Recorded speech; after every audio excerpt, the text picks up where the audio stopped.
All right, well, hello, everybody, and welcome to this week's episode of Perspective Matters, This Week in Behavioral Healthcare. I'm your host, Glenn Hadley with Southworth Associates.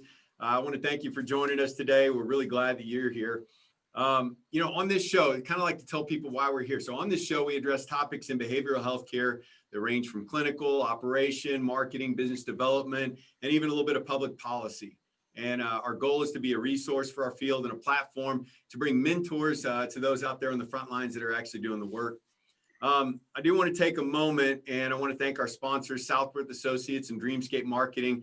Without these companies, we really aren't able to do the show. And with their support, we've been able to bring great guests and to really keep this thing going. So definitely check out their websites, go visit them, and thank them for allowing us to do the show. So before we get into our show today, I do want to mention that next week, starting Monday, we have Perspectives, A Time for Change. It's our big national conference. Remember, this is the conference that's taking the place of Moments of Change as we make this transition during this day and age. It's time for a change, time for us to move forward. And so Moments of Change is turning to Perspectives, A Time for Change. It starts Monday. You can register now. We have a tremendous lineup. I've been highlighting the different days. And so just real quick, I want to go over day 3. We have just a phenomenal group of speakers. So State's Attorney from Florida, Dave Ehrenberg, is going to be there. Dr. Olivera Bogonovich is going to be there. Susan Ramsey, Svi Aber, Cade Sarge, Caroline Smith, Dan Gimp, Ben Seymour, Maeve O'Neill, Ryan Miller, Kevin Zundi, Michael Arnold, and many, many more. And just a quick note, I did have to make a quick adjustment. So Ken Seeley and Eric McLaughlin were going to be speaking Wednesday for the lunch plenary, but I'm flipping them and Kevin McCauley. So Kevin's going to be Kevin's going to be on Thursday, and Ken Seeley and Eric McLaughlin are going to be Wednesday for the lunch plenary. So definitely sign up now. Don't miss this interactive experience. We'd love to have you be a part of it. Remember, go to perspectivesatimeforchange.com and register today. All right, so that's enough out of me. I'm going to introduce our guest today. So I'm really excited to have Jason Turner. He's the Executive Director of Defining Wellness. I'm glad to have him on the show today. So he, like I said, he's the Executive Director of Defining Wellness Centers based near Jackson, Mississippi. He was a Pat Tillman Scholar in 2013 and the Tillman Make Your Mark Award recipient in 2018. He's worked in the field for over 16 years. Earned his master's in social work from Arizona State University and spent almost 10 years in the Air Force. He is a pioneer of Kinetic Psychology, which I'm going to let him tell you about in a minute. And I'm really honored to have him here today. Jason, welcome. Thank you for being on the show. Thank you for having me. Excellent. Cool. So let's go ahead and into this thing. We're going to get to this Kinetic Psychology. But what I want to talk about first is, what was it like being a Pat Tillman Scholar? An award winner? Like, how did that come about? Well, it's amazing to start, but how it came about is I was in Tucson working at the Tucson Drug Court. And there was unbeknownst to me, there was a scholar there by the name of Matt Randall who I was doing work with veterans and sort of doing therapy in the hallways. And, I was doing that recovery thing and had people kind of supporting them. And he said, you really need to apply for this scholarship. And I was like, yeah. Typical fashion for me. I never win anything. I'm not worth it kind of thing. And so the next week we had a tour at the drug court, and it was the panel of people who decide Tillman scholarships. And he told them without telling me that I was going to be signing up for it, that I was going to be submitting an application. And so when they left, I said, now what does that mean? He said, well, now it means you have to apply. So I applied. I'm really grateful that he pushed me to do that, sent in my application. And of course, I had a lot of fear around, being a person in recovery and kind of what does that mean? And my relationship to the military was a little bit different than some other people. I went in for personal benefit, not for the self-sacrifice motive at first, and then learned all those principles as I sort of stayed in there. And so when I got the notice, it was like, it's just really incredible. And it's an amazing organization. It has dramatically changed my life in a really, really positive ways. The network, the caliber of human being that is involved with that operation is absolutely phenomenal. So that's what it's like for me to be a part of that. And it's opened doors up. It's allowed me to, some scholars helped me with some of the manualization for kinetic psychology. Other scholars have helped me in other aspects with tech or legal representation. There's doctors. There's a whole group of people that have that service oriented component that we know all too well in recovery, so. Man, I love that. And how fitting that you have an organization that really was created around the legacy of a man, right? Who completely self-sacrificing and all of the amazing things that have grown out of that. It's kind of like we see in recovery all the time, right? Like someone that comes in and has a brokenness or a time of brokenness, and then all of this journey kind of flows out from it. I think it's phenomenal. So along with the people that you met in the Tillman Foundation, like you mentioned, the people that have helped along the way, who are some of your mentors? Who are some of the people that did kind of take you under their wing, or that you relied on, whether it's in the Tillman Foundation, but also in behavioral healthcare? Well, I've been really fortunate. I've had some amazing mentors. So my time in Tucson was with a imbalance counseling, and Patrick Barrasso he's a licensed clinical social worker. He owns Imbalance Ranch Academy, a whole continuum of care. He was a huge mentor of mine for 11 years. I basically was in his employ and sort of got to study under him and learned quite a bit. Basically, a lot of kind of what I do now as a clinician is really about how he operates and the stuff that he showed me. In the scholarship foundation, everybody's a mentor. They have a summit every year. When you apply or when you go to it, you can't help but leave there sharper. It's that iron sharpens iron. And I usually walk in feeling like I don't belong and I have the imposter syndrome, and it takes me a couple of days to get out of that awkward stage. And Chris Diaz has been a long-term friend and a mentor of mine, a guy who does incredible work, has an amazing intellect and that service component. He's somebody that has really helped me out. But the foundation is just loaded with those people. Tucson, Richard Poppy. Can't say enough about Richard Poppy at Desert Star. He's been somebody who is a true collaborator. When I first opened up a center in Prescott, Arizona, he was somebody who said, "Here's all of what I know, and let me help you." And I've been able to call him, been able to rely on him. Another person that stands out to me is Molly McGinn. She has a program in Arizona known as Treehouse, and she's a phenomenal human being, and I just feel really blessed. Obviously, the man who brought me the message of recovery kind of started that whole journey. Otherwise, I wouldn't have been alive long enough to attend school and do that kind of stuff. So those are a few people, and I'm missing quite a few, obviously, for sake of time, but those are some of the ones that stand out. I love it. So let me ask you this: in making the transition from that into the field, how did you get into the field of behavioral health care and into what you're doing today? Like, what was, as I interview people and talk with people, we all have our personal journey. It's not like we grow up and we're like, you know what, I think I want to get into behavioral health care. It's almost like there's like something that happens that they're like, oh, we end up here. So like, what was your journey like to get to this space?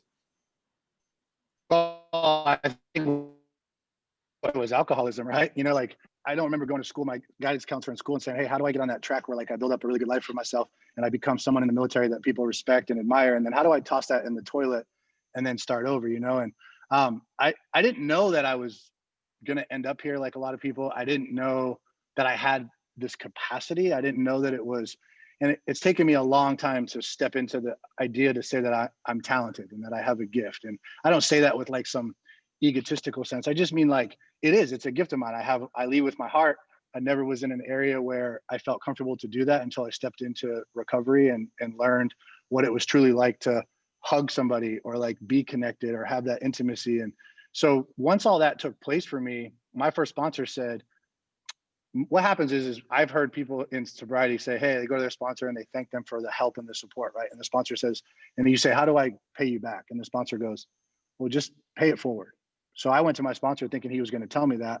And he said, how you can pay me back is you can get an education.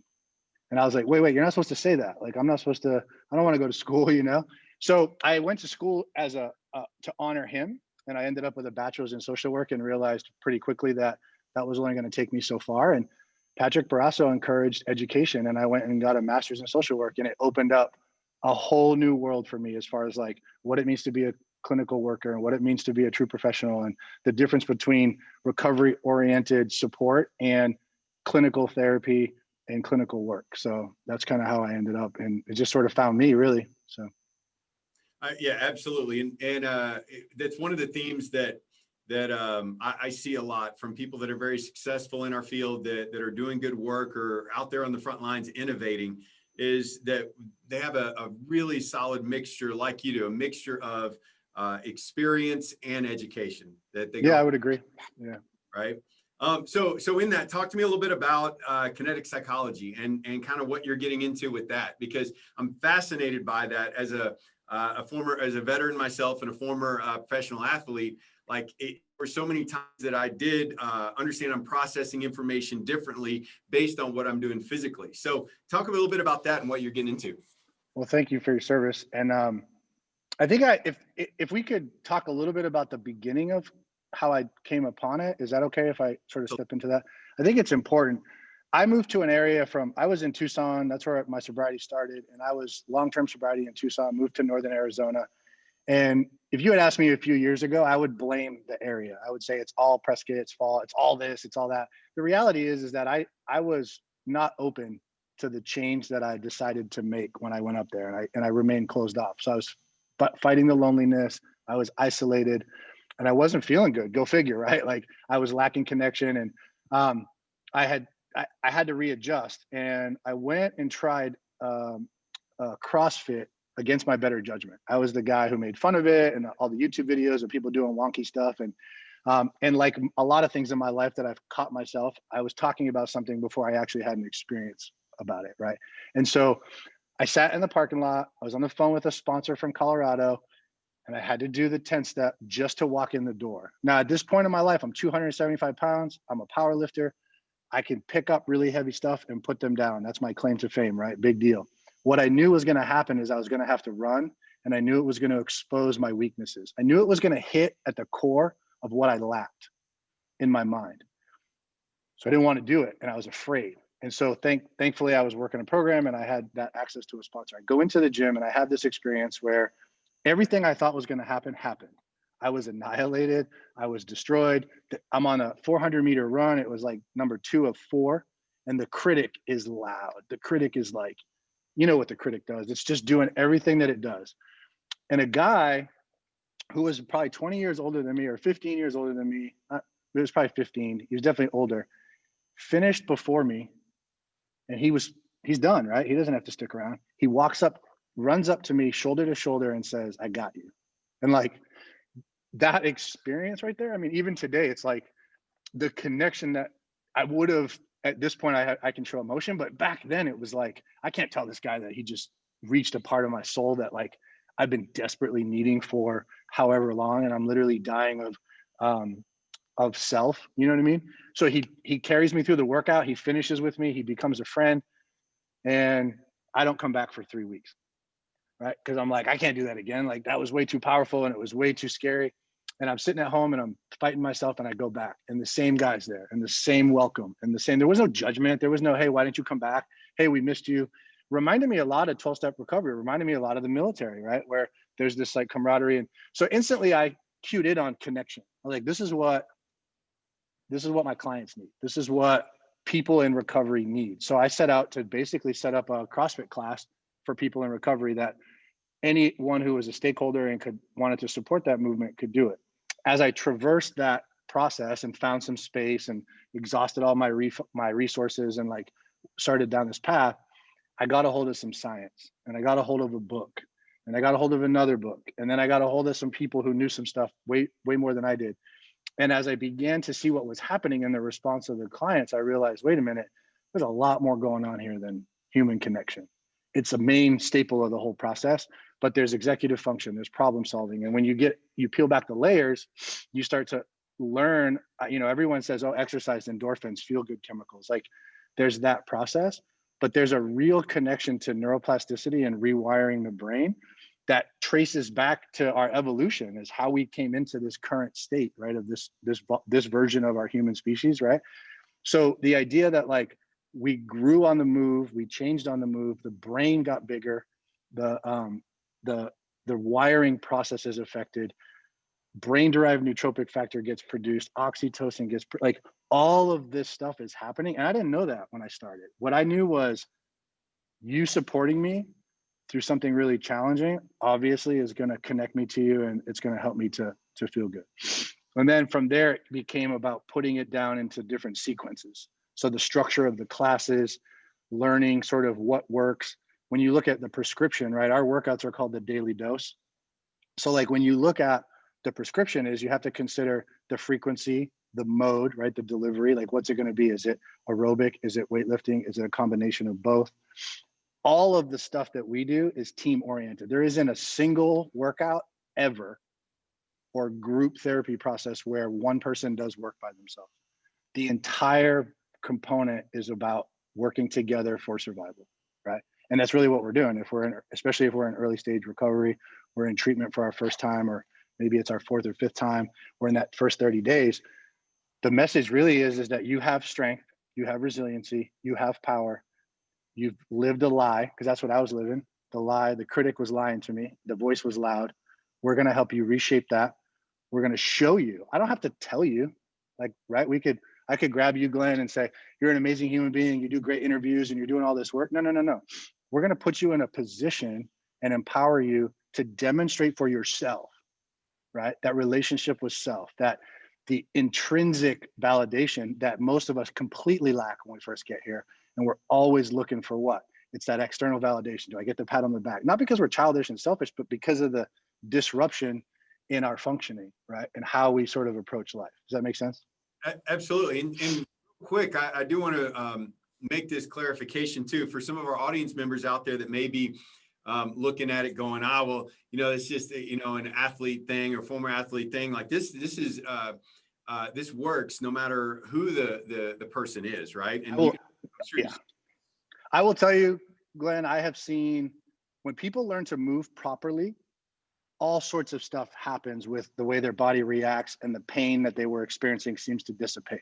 Maybe, and granted, some people have injuries. We have to work around those, right? And we have obviously medical direction and guidance, and we clear everyone. But the truth is, this thing works for athletes, and it's really cool. But I prefer to have someone come in with as much or more disbelief in their capacity than I had when I went to CrossFit.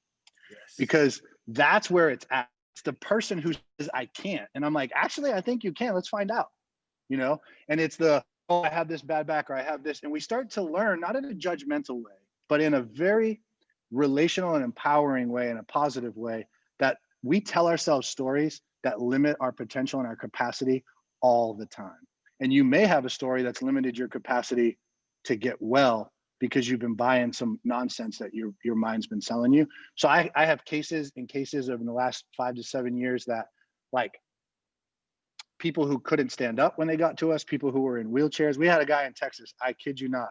He came to us, was in a wheelchair and could not get himself from the floor to standing up.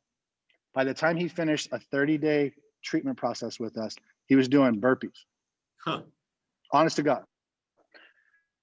So the more someone feels they can't, the better it is. And our classes are designed and our groups are designed for all ages, all abilities. And and we're not using CrossFit, right? But we're using a group fitness format in a group therapy process that is scalable to anyone in the class. Right on. So I'm curious, like, how did you guys do your research whenever you were exploring this as a modality and a function of behavioral healthcare treatment? Like, how did you guys do your research, and what tools did you use? So I had Chris Diaz from the Tillman Foundation came out and put together a self-survey, like, pre, middle, end sort of evaluation process. We had a group of people who participated and a group of people who didn't. We kind of looked at the results at the end of a 90-day process. We had 30, 60, 90-day groups. I also was connected and really fortunate enough to reach out to a guy that I don't have a lot of starstruck, like, this person but I will tell you, this guy, never been more nervous to meet a human being in my life. And I met Dr. John Rady, who's a Harvard psychiatrist, and he wrote a book called Spark, and he's written quite a few. I would say he is the leading authority on physical activity and the effects on mental health. And he's been promoting that message from long before I ever started down this kinetic psychology path. I got to meet him this past February. And we had been in communication and using his research. So what I did is I took all of the research that we have around physical activity and exercise, all of the research we have around evidence-based practices, and then I started to blend them together in a process that really weaves together evidence-based psychological practices or therapeutic modalities with the science that we have around what it means to be physically active. And then you take problem solving, building components, opportunities for skill and mastery, and then we look at and we incorporate all of that, right? So we know that human touch and play and laughter has an effect on us, right? We know that if we are in a group process and we move our bodies and we get our heart rate to a certain level, oxytocin is going to get boosted. We also know that if we do aerobic exercise for 30 minutes or more, that we've created a process in the brain that kind of optimizes us for learning. So what we do at Defining Wellness is we optimize the brain organically and naturally in this process. And then our clients are brought into their heaviest process group of the day following a psychology group. Right on. And I really appreciate you saying that, because we do see quite often programs that are out there that are very activity based, and they do it, and they have like the reasoning behind the modality that they like doing it, but they don't have the research to back it up. And you guys really have married the science of it with the behavioral component of it, and really spent the time researching it. And that's, I mean, I just have the utmost respect for the work that you guys do with that. Is there, shifting gears just a little bit, is there anything else that you've seen in your research and as you've pioneered this? Is there any other things that kind of interest you or excite you that you came across in your research? Yeah, actually, I got the privilege of going to somatic experiencing trauma education, and I approached it very similarly to like most of the stuff in my life, with like maybe it's whatever, it's not that cool and it's going to be that effective, but I'm going to go try it anyway. And my experience, like usual, totally changed my outlook, and I got to see an extremely powerful process involved with treating the body, the trauma that lies within the body, and sort of got a whole new, in a traumatic event in Arizona, working at Imbalance, changed my whole view about trauma many years ago. And I actually pursued somatic experiencing work as a result of that. So that's the stuff that really gets me excited, is the soma, the somatic work, let's have some talk therapy and let's do some cognitive behavior stuff, right? Because we know that stuff works, but let's go beyond that and let's get more into what's happening on a physical, neurological level. And like I've seen here at Defining Wellness, especially the clients that we serve here, with some of the stuff that we're doing here that I'm be happy to share when we iron it out a little bit more.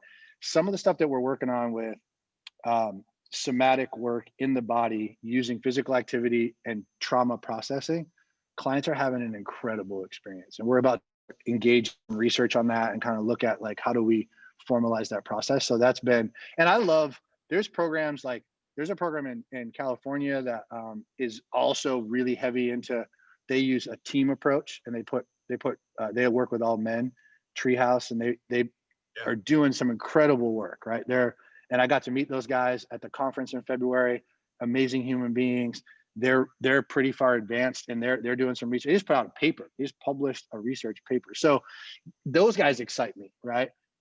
Anyone who's willing to think outside the box and take a chance at being different, because oftentimes it's gotten a lot better, but oftentimes because of the negativity, I think sometimes that we face in our industry, right? And some of the, obviously we know there's some bad players out there. The biggest thing that I've come up against is, it's just another gimmick. You're just trying to sell something. And like, if I could share with people, and people who know me intimately know, like I've given away far more treatment than I've ever received payment for. And I do it really out of love, you know what I mean? And passion. And of course I want to make a living at what I love, who doesn't? But the reality is it's not a gimmick. The reality is this is my life. The reality is behind me sits a brand new group room. Like this isn't a thing that we do where we say, hey, go to the gym and work out unsupervised for a half hour. We'll pick you up, as we know some programs do. This is a pillar of the process that we know is wildly important, right? So Absolutely. And you know, you really brought up a good point that oftentimes we introduce something or we start something new. And you guys really being on the forefront of this with a couple of other programs out there, blending the science with the behavioral component and the experience of it.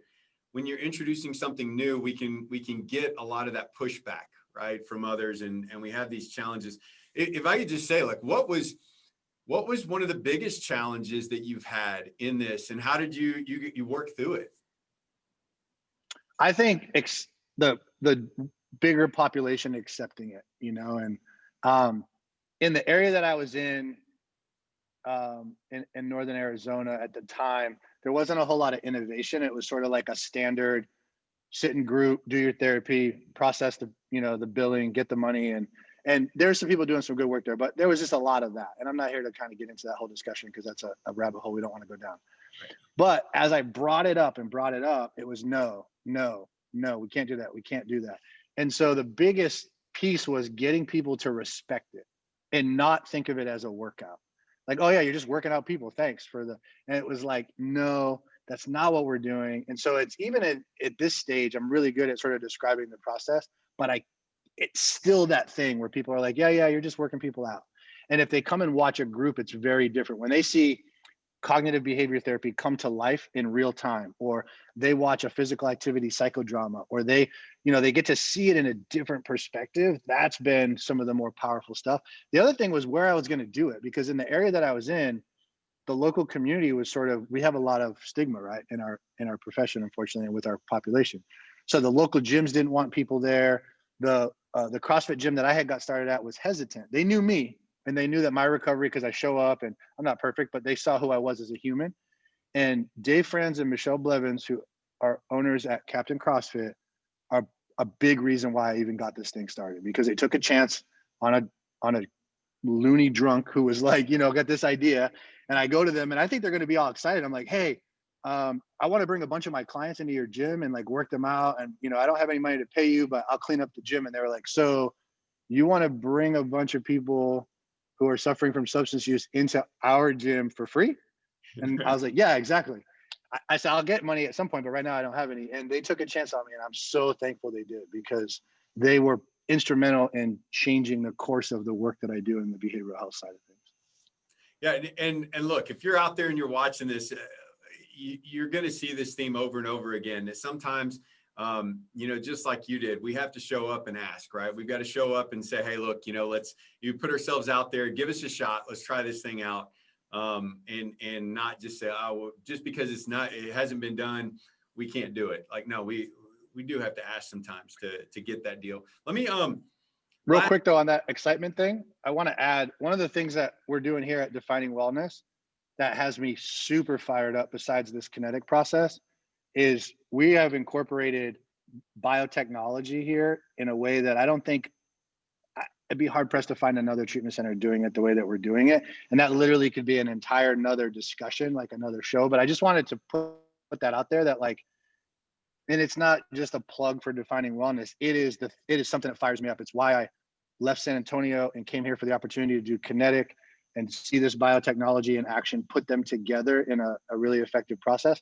The other thing is the opportunity to merge with like-minded individuals who have a mission on being innovative, being disruptors in the field, and bringing a client experience that is really powerful. So I just wanted to throw that out there. So I love it. It's a real exciting time as we see the advances in the not only the technology that we get to use, but also the modalities. I think it's fascinating. It's one of the reasons why I do the show, is to bring that stuff out. Yeah, I love that. So last question I'm going to ask you, and I like to ask all my guests this, is that if there's a viewer out there that's watching that's considering getting into the field or making a transition into the field of behavioral health care, what advice would you give them? Oh, that's a good question. Well, it's the same advice I think they give you if you end up going to school. Mentorship, mentorship, mentorship. Align your principles and the work that you want to do with the programs that you're affiliated with. So like get in, volunteer, get the experience, see what other people are doing, and cast a wide net, because there is a lot of stuff out there. Get that experience and then narrow down the direction that you want to go. And as always, I think in life, which I struggle with sometimes, but be curious and have an open mind, because there's a lot. I can get jaded by some of the stuff and the headlines I read about the field, and it hurts my heart because I really want to serve the population as best I can. But when I slip away from that and I push that to the side, this field possesses some of the most amazing human beings out there, that I get to meet. Guys like you and people that have mentored me and people who have supported me behind the scenes and people that have answered the calls at midnight when, you know what I mean, my life's falling apart and the stuff I can't show the people that I work with and that kind of stuff, right? So I think get involved with people and learn what they're doing and see if it's what you want to, don't just say, oh, I'm going to do this one thing and limit myself. I think having a broad experience, and I think getting an education is really important. I think if you want to do professional clinical work, it's not the only way to serve in this field, but I think if that's your goal, I would encourage anyone to seek that out. So. Awesome, man. I really appreciate it. So look, what I'm going to do is I'm going to put this up here. If Jason fired you up, and I know I'm like pumped and ready to go out and take on the world right now. So if Jason fired you up and you want to continue this conversation, look, reach out to him. Here's his contact information there. Reach out, say hello, ask questions. If you have any ideas or questions about Kinetic Psychology or about the program at Defining Wellness, reach out to him. And once again, the whole idea behind this show is to bring new modalities and mentors out there to people in the field. And so please reach out and continue the conversation there. All right. So with that, what I want to do is I want to once again tease the conference that we have coming up next week. So remember, this is Perspectives, A Time for Change. It's a big national conference. We have 30 speakers. We're doing 26 live CME or CEs, and then we're going to have over 40 enduring because you'll be able to watch it for the whole entire month. Another feature to this thing that is not like some of the other virtual conferences that you've seen is that we're going to be interactive. It's going to be like me and Jason sitting here talking with you. You're going to be able to come in and see us all face to face and really interact, because that's something that I feel like we're missing in this kind of new normal world, is that interaction that we used to be able to make at conferences. And so we're gonna bring that to you with this. So don't forget, go to perspectives@timeforchange.com to sign up. And we would love to see you guys there. Also want to thank Southworth Associates and Dreamscape Marketing for making this possible, making the show possible, and allowing us to bring these guests to you every week. If you'd like to be a guest on the show, or you'd have someone that you want to introduce, please reach out to me. My email is there at glenn@southworthassociates.net, and we would love to have you. So with that, look, man, Jason, I really appreciate you being on the show. Thank you so much. Glad to have you here. Thank you for having me. Yeah, thank you. And you want to leave the audience before we're done? No, I just thank you. And any movement is good movement. So, and I like to think of movement as medicine. So appreciate you having me on and allowing me to talk about something that I'm so passionate about. So.